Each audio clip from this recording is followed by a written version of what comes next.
Here we go. Here we go. Good morning, everyone. Welcome to Catalyst Energies. My name is Dee. Thank you for joining me. I am so grateful that you're here for this daily medicine transmission for January 29th, 2021. Good morning, everyone. Happy Friday. We've now passed into the second half of our lunar cycle that started with the new moon in Capricorn.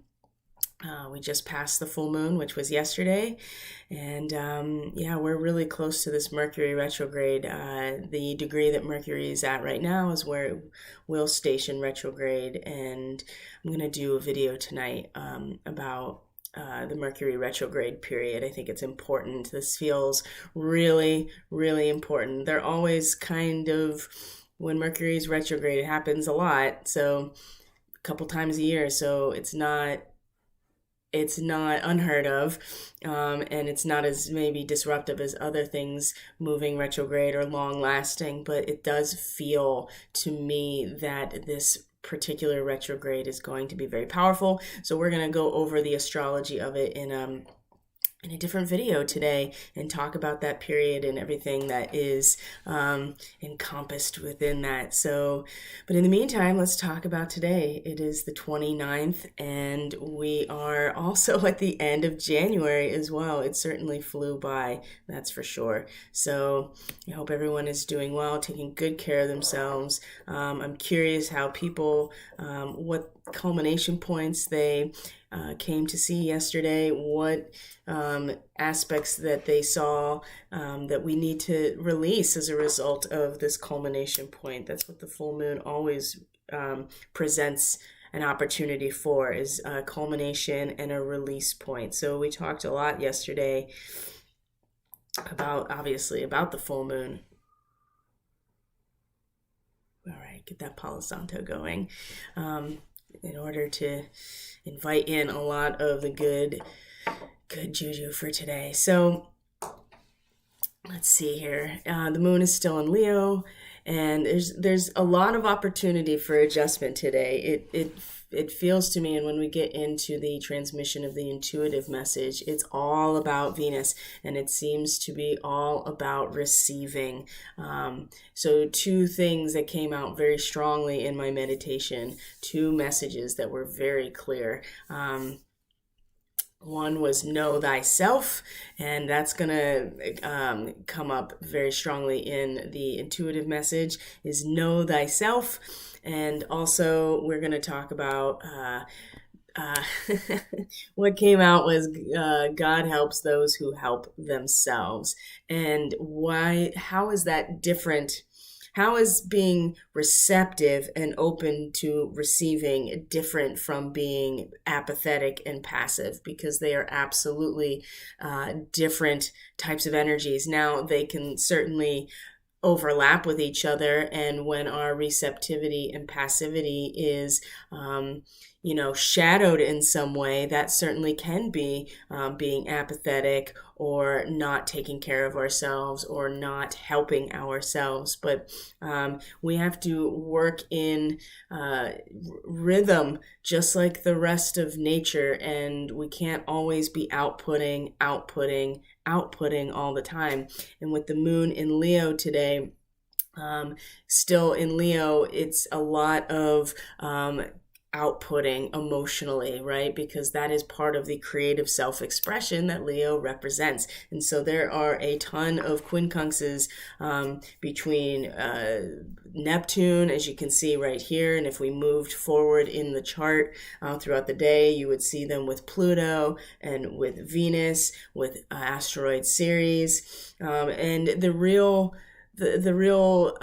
harmonious aspect with the moon today is with the nodes, and there is this ability to let go of the rigid social structures that we can often be expressing ourselves through in order to really access a much deeper knowledge that goes beyond just our everyday experience and what our ego consciousness can connect to. When we let go of these rigid social structures and we kind of relax, right? We allow ourselves to just kind of kick back and enjoy life for a hot minute, then this is going to really allow us to, like I said, connect to this seed knowledge, this deeper knowledge about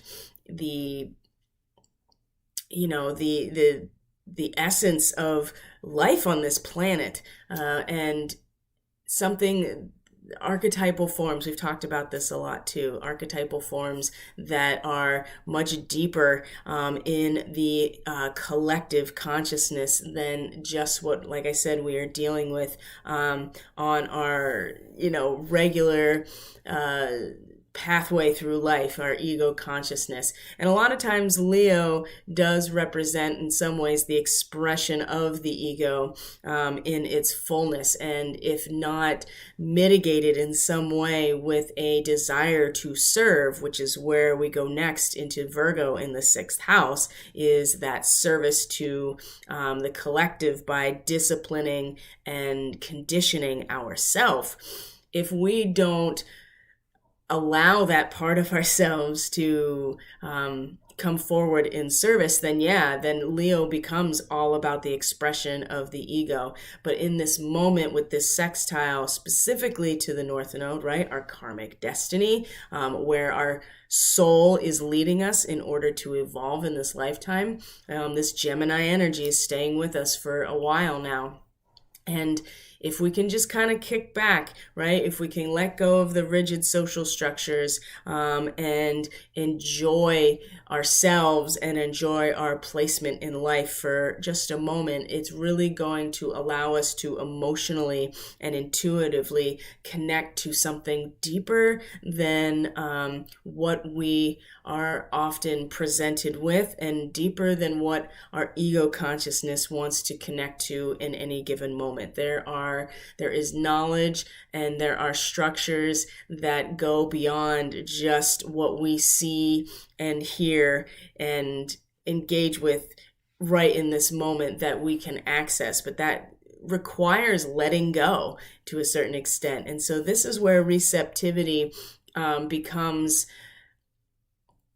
not necessarily passive or apathetic, but absolutely essential to the process of growth and our soul's evolution, okay? So there's a lot of opportunity for adjustment today as we go through this moon transit. Like I said, it's going to quincunx Neptune, is going to quincunx Venus and Pluto. They just came together as well yesterday, and we're going to talk about Venus. It's a lot about the Venus aspect and how being open to holding space, being open to receive, is just as necessary for our growth process as anything else, okay? And then the moon will move into Virgo tomorrow. And we're going to talk all about the astrology of that when I talk about the Mercury retrograde later today, and what to expect through the weekend and what to expect for just the whole week leading up to, and especially leading up to the next new moon. But we will be in a retrograde until the end of February, and then through March, Mercury will still be in its shadow period. So we're going to talk all about what to expect during what is definitely going to be a very significant review, as I said many times before, about what revolution and what future are we going to be part of, and what is it that we need to maybe go back over our notes and review and address over again what it is that we think we know about where we are headed and what future we're going to be part of. And we're all going to have this opportunity together. So lots of adjustments today. Quincunxes are really frustrating because they are aspects that don't fit with each other at all, but that's where they're like a wild card because they don't fit and it seems really frustrating. There is an opportunity to make a complete adjustment in things so that we can find the place that they do fit. It's not as tense as maybe a square or an opposition necessarily, but it is like a round, a square peg in a round hole. These aspects don't fit together. And when with the moon in Leo, again, it's really a lot of outward release and an emotional sense of standing in our own power, but that does require a release to a certain extent. And we are being challenged in some ways to really make some adjustments about the being able to receive. And this is going to come out pretty strongly in the intuitive message. So let's get right into that actually, because I feel like that is a really big part of what's going on today. So I hope everybody is doing well. There'll be so much more astrology coming, so I will make sure to address that, all of the astrological aspects. Just know that with the moon in Leo today, there is such a strong possibility and a strong connection to wanting to assert our own creative potential right now and to express ourselves emotionally.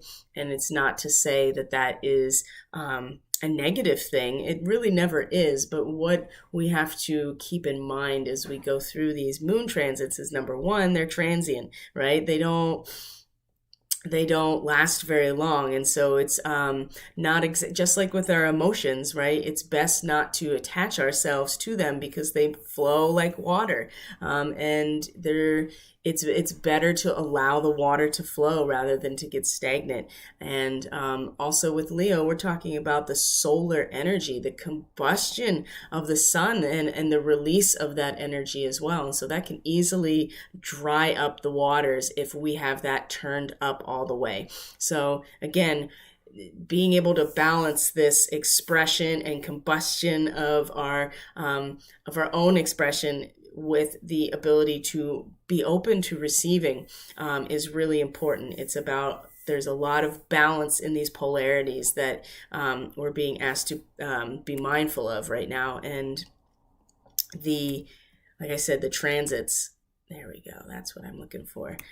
There's a lot of adjustment that's going to happen today. So as we look at this transmission, this intuitive reading, and as I transmit it to you, you're going to see there's a lot of Venus right across the top here, and a lot of feminine energy in terms of the axis of our consciousness. The horizon in the chart is the ascendant and the descendant, and this represents the axis of our consciousness, whereas the vertical axis is the meridian in the chart, and this is the axis of our power, our personal power, where we're rooted, right? The Earth Star Chakra, our root chakra, and then moving up through the spine, up into the zenith of who we are. Our crown opens and we connect to the star of our destiny. That is the 10th house and the midheaven.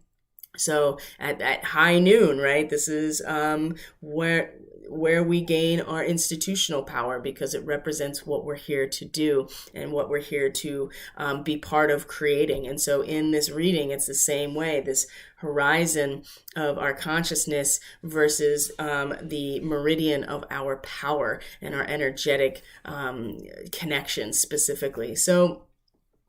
And so the horizon of our consciousness too is oftentimes, it's manifested in the world around us and what we see, what we experience, what's happening that we are interacting with, because that is, it's all reflected based on where we find our consciousness. So there's a lot here that has to do with being receptive and taking responsibility for that receptivity and finding some integrity for that responsibility. Capricorn is all about responsibility, and that's where Venus is. This is where Pluto is. They came together yesterday, really giving us an opportunity to transform not only our relationships, but what we value, and being able to connect with the underlying hidden energy that moves through all life. That is the transition from Capricorn to Aquarius, is when we start to come to realize the water that connects everything. And this is why Aquarius is the water bearer. It brings the water, it brings the life to the community, which is this element that flows through everything. This is the Reiki energy. It's the same energy. It's the chi, right? Or in Japanese, it's the ki.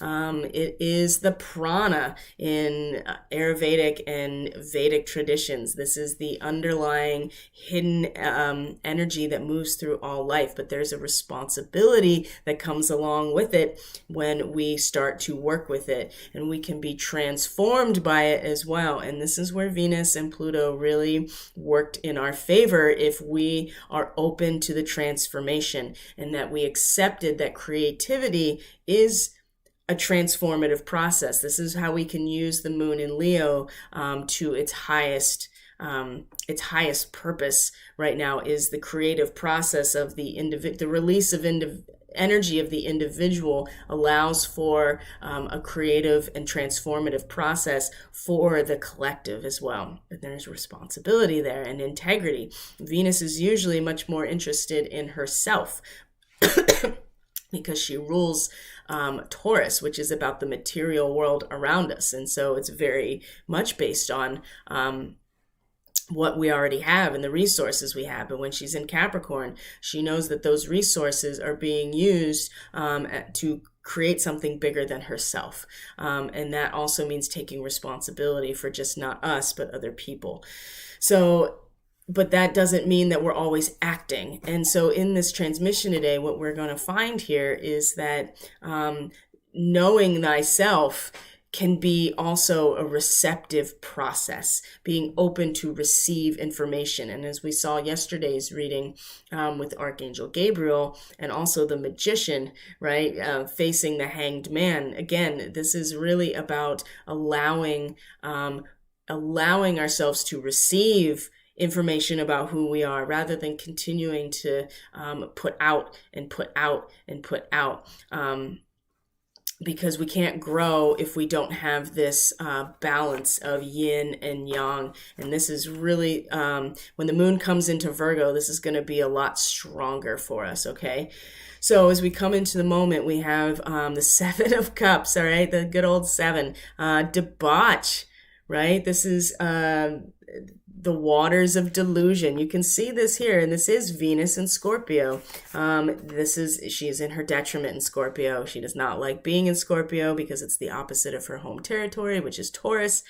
The seven is always that fall from paradise kind of moment, where then we move to the 8, which is the divine intervention of some sort. So the sevens are always messed up, and they're always something. And there's, like I said, with the quincunxes, it's the same energy. There needs to be an adjustment made that allows us to be open to receive divine intervention. And it's usually something that we don't like. The Seven of Discs is failure. The Seven of Swords is futility.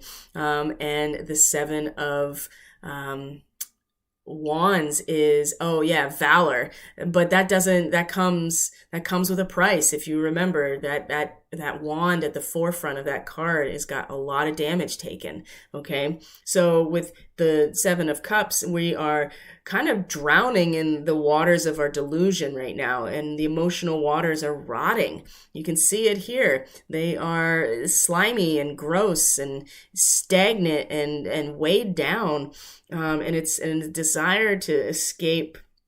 Then there is a desire to experience the unknown. But the thing about Venus is, once she sinks down to the bottom like this and gets weighed down, it's really hard for her to float back up to the surface when she is just mired in all of the swamp. Okay. And it's a warning to recognize the delusion and the realization of false promises. There is an escapism, but it's illusory, and we have to realize this. So coming into this moment here, there is this sense that we have been kind of drowning in this swamp, right? And coming to realize that that the success that we have been chasing might be illusory, right? Scorpio is about the shared resources that come from power dynamics in relationships and business and actual financial resources, that kind of thing. Sexuality, that is a shared resource that is created between two people in a relationship of any kind. And it's a warning to realize the false promises, okay? And so we may have been open to receive, but what we've done is allowed ourselves to just kind of sink into all of the delusion, right? Into the shadow. And it's really hard to get back out for Venus, because she is at her least powerful in Scorpio, because she is about her senses and Scorpio is about the shadow. So I think, coming into the moment here, realizing the waters of delusion, and we've been wanting to receive, but we've also been just kind of drowning in this swamp, all right? And not realizing that the success that we're chasing is actually illusory, because it is, debauchery, right? That is, we're trying to fill the void with all of these types of activities and intoxicate ourselves with what? With emotions, with ideas, intoxicate ourselves with, again, the false promises, the illusory success. So Venus has in this case, and then coming together with Pluto yesterday, this was the moment where we either transform or we drown, right? We drown in the swamp, so to speak. And so now that we're coming out of that, here is the Queen of Discs, okay? She is very maternal, right? And you can see that she's very powerful. She is looking over her vast kingdom, and she has the globe in one hand, she has a staff in the other, she has the mountain goat here, because this is about Sagittarius to Capricorn. She's very conforming and emotional because she's the queen, right? The water energy, again, conforming and emotional, that water. It fills every vessel that it's in. And when it has no vessel, kind of like Scorpio, because it's fixed water, it's the depth, there is no conforming, it's just sinking. But now she realizes that there is more to it than just her. She's responsible for more than, she's responsible for her family. She's responsible for her home. She's sensitive and strong, and she protects, and she's calm and practical because she has this earth energy that really grounds her. The fertility is, in the Rider Waite, the Queen of Pentacles. I mean, this is the mother energy, the maternal energy. And she's kind, and she's charming, and she's sensual, but she's all business, because it's her responsibility to protect and secure those that she is responsible for. And so I think that coming out of the waters of delusion and just kind of waking up a little bit and realizing, oh, there's some responsibility that we each need to take for ourselves and those who are part, that we are responsible for. That's about, Capricorn is about group integration. It is about the crystallization of something more than ourselves. This is the only way that we can build these long-lasting structures. It's not about the individual in this case. And so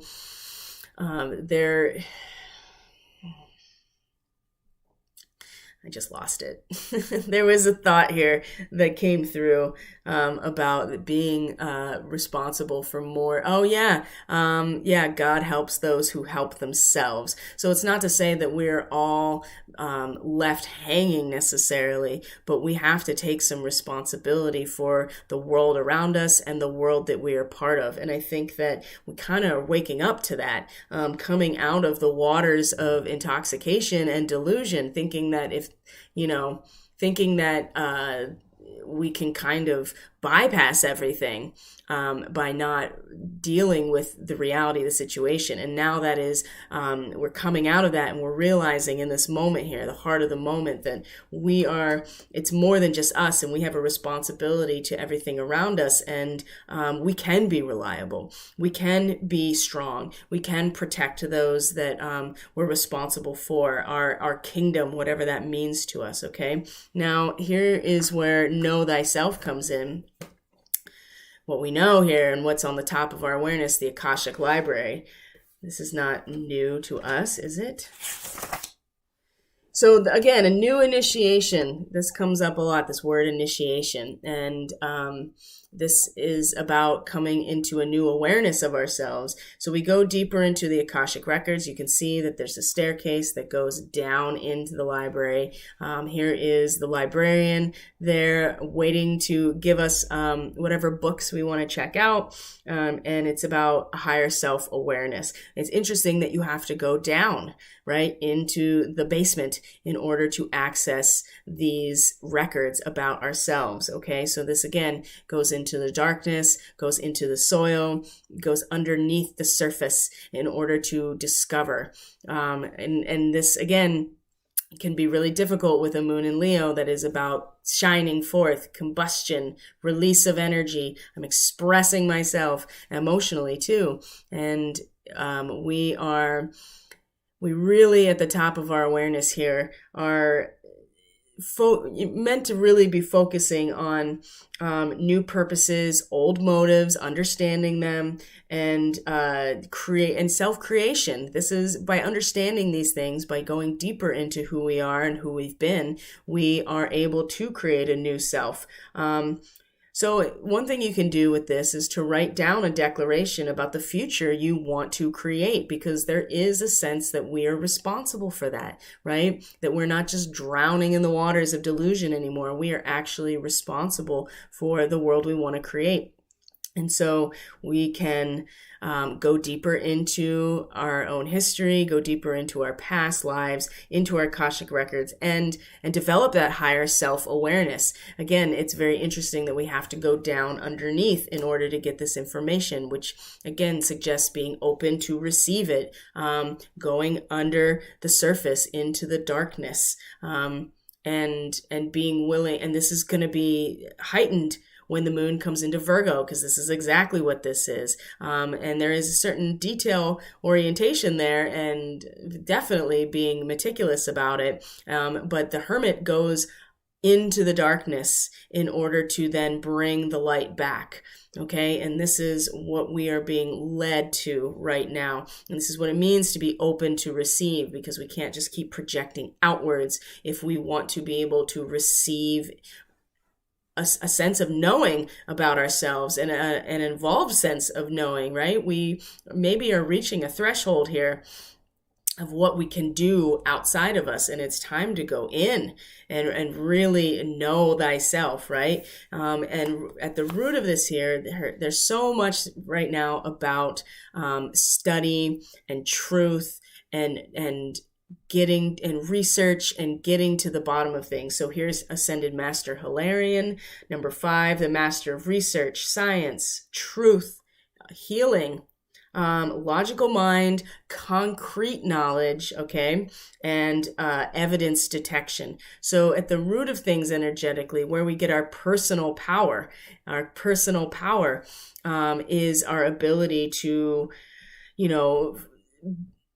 access this type of archetype, right? Of being the master of research, science and truth and healing, because that's what it's really about. Know thyself. And in order to know thyself, we have to tap into our logical mind. What is real? What is truth? And be masters of research, right? Science is not something you believe in. Science is a methodology, and we use it in order to get to the truth of things. And concrete knowledge is part of that. So our personal power in this situation comes from accessing this type of symbol or this type of archetype, the Ascended Master Hilarion, being a master of research, a master of truth, a master of logical mind and concrete knowledge, not necessarily. So here's Here's the trick though. When we say being open to receive, what have we been doing before?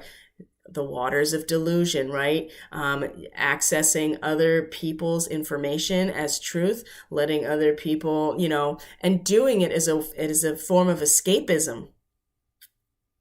I think that's interesting. Doing it as a form of escapism, you know what I mean? Because we have not really accessed it ourselves. And so we are looking to others to provide this type of information and to verify it. And what we've done is just really mired ourselves in the illusion, and we have been intoxicated by other people's perception of their reality, fronting as actual reality. And this is why our personal power can very much be rooted in this ascended master here, and the zenith of of experience here, the institutional power, the crown here of this energetic meridian opening up to our Akashic records, to a higher self-awareness and a willingness to receive that information as well. So where we're headed here, again, is love, right? Is love. So we've gone from the sense of being mired here and then into a sense of responsibility. And again, this is Venus in Cancer, the Two of Cups, okay? So it does really suggest that we have to get some solidification here, right? With the Queen of Discs. She is, like I said, she's conforming, she's emotional, she's tender, she's kind, all of the beautiful, loving. She cares about her family, she cares about those that she is responsible for, but she also provides grounding and a containment system. And Cancer kind of does that, right? Cancer is the containment system, the nurturing womb that holds us so that we can be vulnerable and feel the flow of this. So this is beautiful. This is unity in difference, right? We need to have the separation and the bifurcation of unification in order to experience this process of coming together. This is very beautiful. I mean, this card is beautiful. It's so beautiful. And Venus is who we love, right? It's the goddess of love in the sign of the maternal and the nourishment and the family that supports us, okay? And so we have to get out of the waters of delusion here and take some responsibility for what we are collectively creating and what we are each doing to be part of that. And as a result, especially as a result of where we are, the meridian of energy here, as a result of that, we get to have this love, right? We get to have unity and difference, Venus in Cancer, harmony, friendship, right? This is where we want to be. We do not really want to be where Venus in Scorpio is, because it may be intoxicating and it may be a form of escapism, but it's not love, right? The Two of Cups is love. That is a beautiful pink, soft energy that is very enticing in a much purified way, right? The waters are clear. They're overflowing in the cups. They're coming from a lotus flower that is healthy and is upright, whereas you see the Seven of Cups, those lotus flower petals are weighed down, right? They're weighed down and they're not healthy at all. So we have to give ourselves some grounding here. So, and part of that is being committed to knowing thyself and being rooted in a real master of research and the search for truth, as opposed to being intoxicated by the illusion. Now, the guidance that's coming through with the Akashic records, as you can see, again, the honeybee is let compassion and forgiveness be your top priority, not only with other people, but with yourself as well, especially as you go into your past lives, your Akashic records. As you go deeper and you understand your old motives, you also can understand your new purposes. But it does require, to a certain extent, that we are easy on ourselves. And number two, when we go into these deeper aspects and really, really go and learn about ourselves, this allows us to actually be compassionate and forgiving towards other people. Because when we realize that we have experiences that mirror other people's, we can actually emotionally connect to those experiences, and then we can be compassionate. This is where unity comes from, is the compassion and the willingness to forgive, because we've all made mistakes, and we've all made decisions, and we've come to conclusions based on where we've come from. And that is a hard lesson to learn. And when you are courageous enough and able to go into the spaces that allow you to receive insight about who you are, you can be compassionate and forgiving. And this really softens a lot of the division right now. And along with that, the Queen of Keys came up again. So the Queen of Discs, the Queen of Keys, it's the same energy. And this is, again, showing us that it's just reinforcing so much about taking responsibility, but also, there's a lovingness and a tenderness here, and emotional connection. She is smiling. Look at her. She is looking out over her kingdom, and she's pretty stoked on it. She's got this book in her hand too that she's holding that's got a heart on it. Okay, so she's at the top of her castle. And if you look at the other card, the Queen of Discs, you can tell that she's propped up on something. So there is too a sense of having a long view of and a vast view of everything that is around us, and that we can be grateful for and take pride in to a certain extent. And that's a very loose term in pride. It's more about basking in it and being in joy of what it is that we are here to manifest and what we've manifested so far.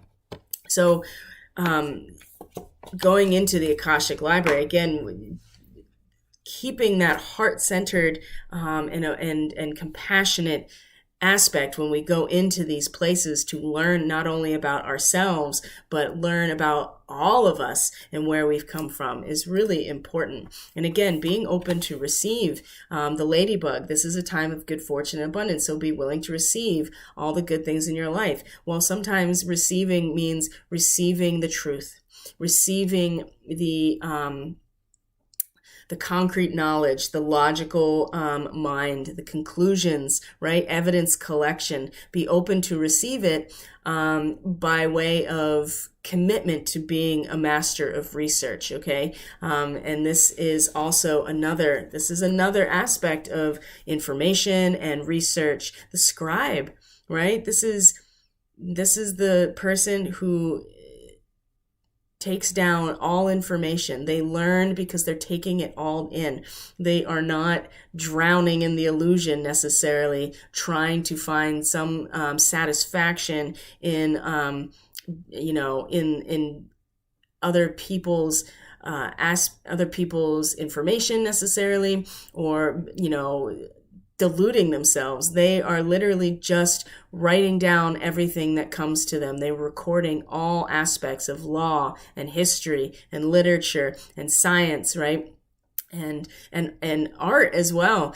Everything that the scribe holds is everything. And so you have number 12. This is the end of a cycle, and the end of this cycle has to do with the fact that you've collected everything there is to collect in this situation. And this is really the cornerstone of good research, is collecting everything there is to collect without any bias, and certainly not any emotional connection to it. And this is how, if we're open to receive this information without bias and without getting lost in the delusion of it, then I think that we have a real chance here of actually getting to this love that is the desired outcome of all of this situation. It's a really beautiful, beautiful energy. But it requires that we receive and be open to receiving, and not sinking into our own delusions or be intoxicated by, what seems like a good thing, but is really us just sinking into the darkness. We have to we have to go into the spaces of research and to understand the truth, but it's about knowing ourselves, right? And not satisfying our ego. Ooh, there we are, right? Because Venus does rule Taurus, and Taurus is about the objective world and the resources, and Venus is about satisfying herself. And so it's important that the satisfaction comes from caring, and it comes from not being obsessed. And this is where the love will really stem from. And when we are open to receive knowledge, when we're open to receive information, if we are open to going deeper into ourselves, to know thyself, this again is where we can come to unification in a very healthy and clear and nourishing way, and not trying to just satisfy our ego with delusion. So that is the transmission for today, January 29th, 2021. Thank you so much for being here. Let's check in with the chat. Did anyone sleep last night? Can I tell you my dream? I did sleep. I'm having incredible downloads, okay? And so let me explain how that works for me. So I have a lot of astral travel. I have a lot of visitation in my dreams. I have just a lot of dreams too. I have a very vivid dreamer, no matter what. If I had whatever substances I take or don't take, it's all very, very active all the time. So, and this is a family thing too. On the maternal side is got incredible psychic power and mediumship, and we all have, very vivid dreaming. A lot of my shamanic work happens for me personally in my dreams, in my sleep. So when I have downloads though, what happens is that there are words or ideas that are they're layered on top of the dream sequence, okay? And so there'll be a dream sequence that's happening, but layered over it at all times, like a transparency. You remember that? I'm dating myself, but you remember in school where they would put the transparency on the projector, and then you'd see it up on then they scribble on that, and sometimes they would put the next sheet on top of it and superimpose. That's what it's like. And I continue to get and it just is something, a word, an idea, or a claircognizant vision that is superimposed. And I kept getting Saturn and Gemini. And if you remember, Saturn was in Gemini on 9/11. Okay, so I don't know what this really means. What I will say is that the market is like crashing all around us right now because of what's going on. So if you don't know anything about that, I would really recommend that you start to get educated about what's happening with the stock market right now and what's happening. And of course, the Twin Towers, 9/11 represented the financial power of not only, it was the World Trade Center. And the Twin Towers also, we're looking at this polarity of the masculine and feminine. And I don't know exactly what's going to happen, but that was the download. Like, it was just superimposed on every aspect that was unfolding last night in my dreamscape. And so I have no idea what's going to happen, but I do feel like, especially with this reading and the Two of Cups, this duality aspect and the spectrum of masculine to feminine and being open to receive is somehow really factored into this. And the other thing too is that with these particular images that are, like I said, when it comes to Saturn and when it comes to Gemini and what that actually represents, and what it represented on 9/11, not only the Twin Towers being destroyed, but also that is the financial center of our country and of the world as well, and crippling that. And what's happening is the stock market is being crippled and not so much the stock market, but the elites in the stock market are being crippled based on the participation of normal people in the stock market and trading. So if this continues, my understanding is that if this continues, and what the elites have been doing is not ethical in the way that they have been setting up their short stocks. And that's something you have to research more. But basically, if it continues on the way it has been and the government can't step in like it did in 2008 with the housing crisis, which is very similar, we're going to see a massive financial disaster in the stock market. And I can't let go of how this is connected and how this download was really happening. So I hope people get some sleep if you need it. It's important to be sleeping, but I can tell you that there is a lot of activity in the astral and in the planetary mind. That is where the North Node is right now, is connecting to that web of connection through not just all people, but also through space and time as well. So that also is a strong connection that I'm picking up on too. So that's just my little whatever, giving you a little bit of insight into what's going on for me. So anyway, you guys, I'm going to get out of here, and everything you need is in the description box below. Please like and subscribe to this channel. That is really helpful for me to get this information out to people who would who would actually benefit from this.